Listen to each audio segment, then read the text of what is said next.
C'était il y a une semaine. Si Aurel est un peu KO, c'est parce que chez les girafes, naissance est synonyme de chute, 2 mètres de haut.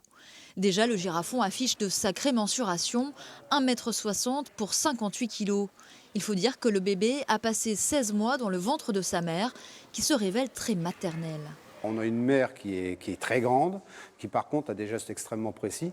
Dès l'instant que le petit est né, elle le lèche, elle se déplace autour de lui alors qu'il est au sol. Alors on se dit toujours il va marcher dessus. En fait non, au centimètre près, elle passe à côté du petit. La naissance d'un petit chez les très grands animaux, un événement au zoo. Aurel est né devant les visiteurs qui ne ratent rien de ses premiers pas. C'est assez exceptionnel, ça fait quelques années qu'on vient nous au zoo de la Palmyre et on n'a jamais eu l'occasion de voir un petit girafon et c'est très sympathique pour les enfants, c'est sûr. C'est plus attendrissant, toujours quand c'est bébé.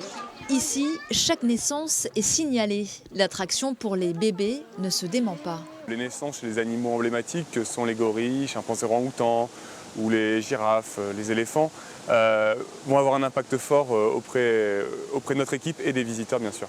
Avec 165 espèces au zoo, les naissances ne manquent pas, mais toutes ne peuvent pas se reproduire. Interdiction par exemple pour ces lions de procréer.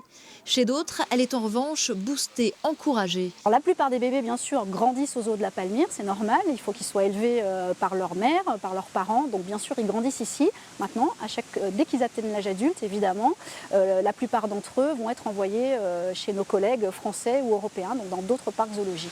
Ces dons ou échanges entre zoos concernent l'immense majorité des animaux, flamants roses et petits singes en tête. D'autres, parfois, pourront être réintroduits en milieu naturel.